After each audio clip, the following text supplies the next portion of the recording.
ci seen site numéro 1 de l'actualité sur mobile Sénégo di dalal imam Ahmadou Makhtar Kanté di borom yi xam-xam ñu càmbar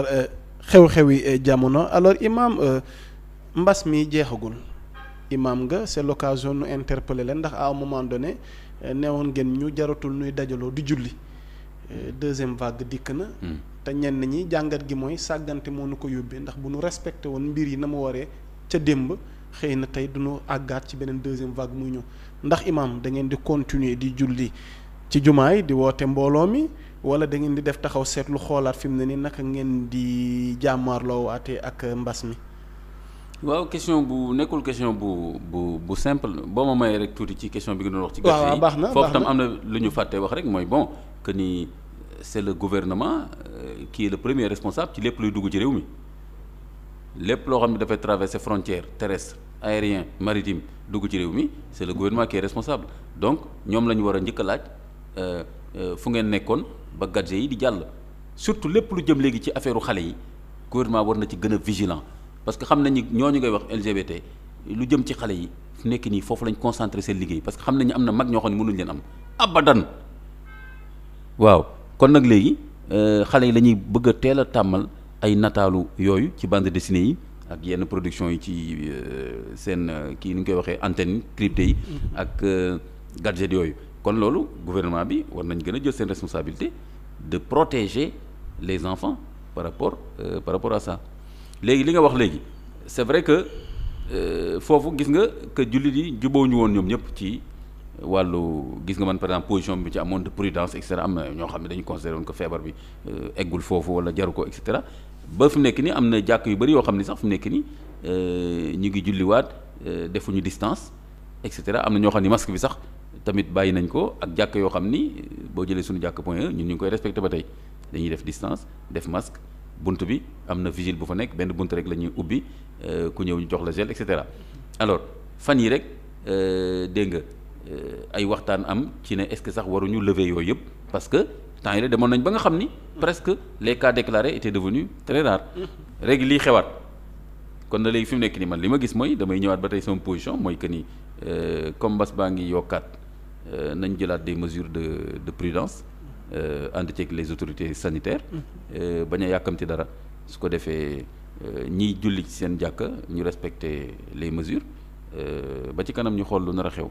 alors imam defe naa tomb bu mujj gi bu fekkee amul leneen looy dolli ñëpp a ngi tànn homme de l'année ndax ñu ngi ci njeexital 2020 bi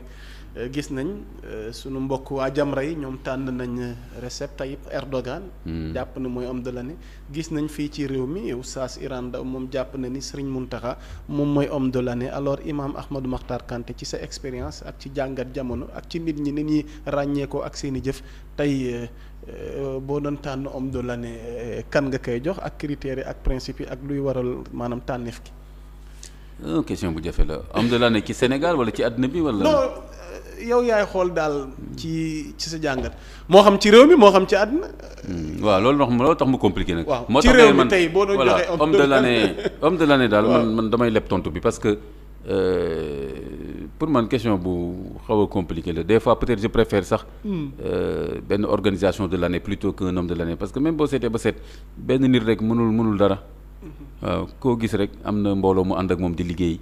donc soo ne moom rek la alors mu ngoog daal donte woon tamit nag lu nekk ka ko jiite et cetera donc mu ngi noonu ku ci nekk daal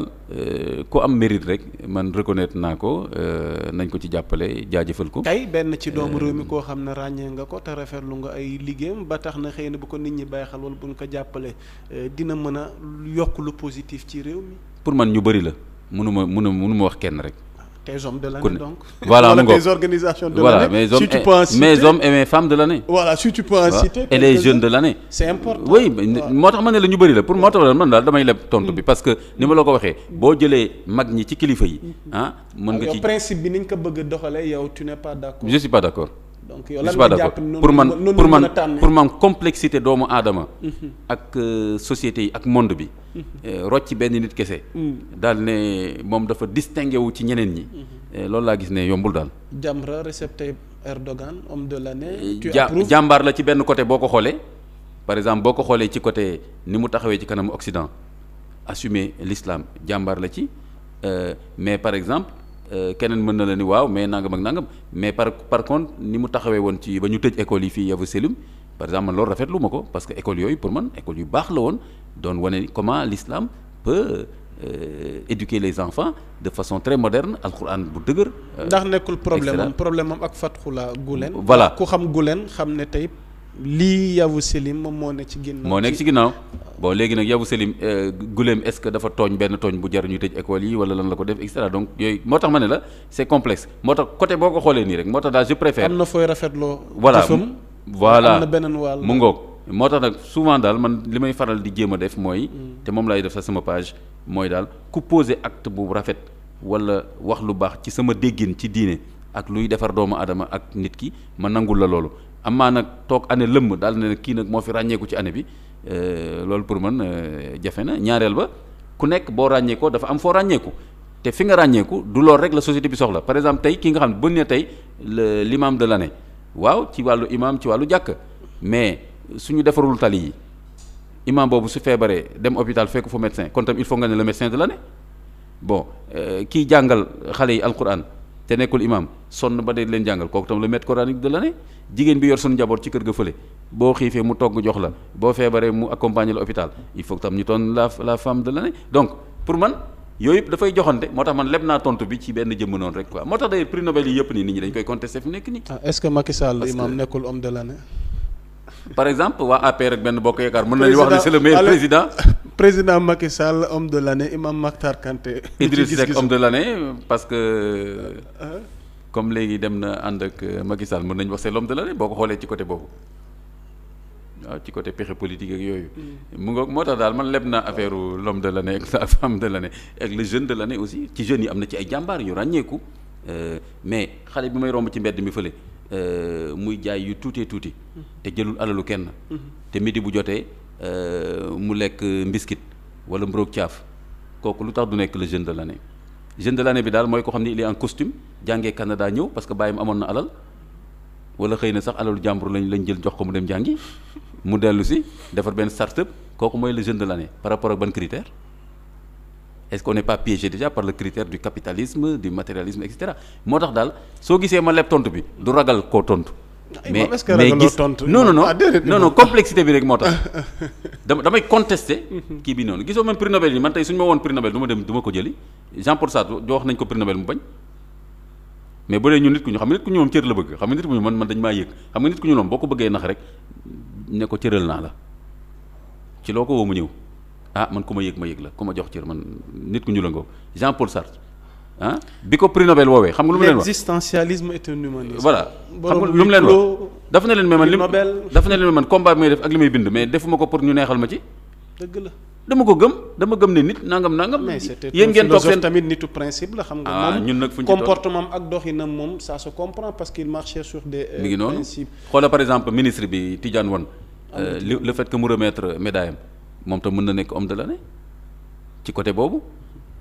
ça veut pas dire que ni par exemple ci histoire politique am fi mu jaar yëpp par exemple ci régime Wade am na peut-être position yu fa amoon yoo xam ne mën naa ni loolu man gisuma woon ne loolu la war a demee et cetera moo tax ma ne la affaire homme de l'année imam leeral na moom principe yu bëri la ay mois yu bëri la voilà donc imam Kanté nekkoon ci leeral moom li mu jàpp ni xëy na suñuy choix wala suñuy gis-gis par rapport ak mbiru homme de l'année mu ci doon indi ay leeral ñu koy jaajëfal ci wuyu si gi ak ci jotaay waxtaan wi gi ngi leen amaloon ci senego.com imam balaa noo tëj rek sa kàddu gu mujj bu fekkee fàttewu ñu dara loo xam ne bëggoon nga ko ci dolli. Je pense que li nga laaj ak li ma tontu foog naa de ñi nga xam ni ñi ngi suivre du ñàkk mu am lu ñu ci mën a jëlee ci njëriñ du ñàkk tamit ay rëcc-rëcc yoo xam ni ci mbiru doomu aadama la bokk nañu nangu doomu aadama ni mu mel rek mooy doomu aadama la su ko defee ñu jël toujours li gën a rafet li nga xam ni jaaduwul jubul tamit ñu waxtaane ko ba jubbanti ko donc man je suis pas pour le fatalisme ak le mandu boo xam ne ci sensu bàyyi yëf yi di yàqu nga ne mandu naa ci loolu ëpp naa def mais ku def lu rafet tamit ñu ànd ci ak moom jàppale ko kon tam yéen tam ngeen nekk ay jeunes nekk fi Sénégal bon yéen tamit mérité ngeen ay encouragement yal na leen yàlla defal tawfiq maa ngi nuyu ñëpp. voilà di ko jaajëfal moom imam Ahmadou Makhtar Kanté ñu leen fàttali ni imam la écrivain la imam la fii ci grande mosquée Point E bi di écrivain borom yi xam-xam di conférencier waaye tamit expert la en environnement et en économie solidaire bokk na ci ñaari téeréer yu fës yoo xam ne bind na ko. Société science ak société ak astronomie et charia là où ma peut-elle guérir de ces malaises de lune moom lañ doon dalal ñuy càmbar tomb yooyu noonu ci wàllu actualité bi di leen di jaajëfal ci ànd geeg topp gi Seydina Alioune Ndiaye féete woon ci xarala gi nu ànd kook suñuy confrère ak suñuy kilifa yi ci kër gi ngir lépp jàppandi di jaajëfal internautes yi tamit ci teewlu gi ak ci topp seen site numéro 1 sur l'actualité mobile Sénégo di leen jaajëfal nii la ñuy wéy ak yéen rek.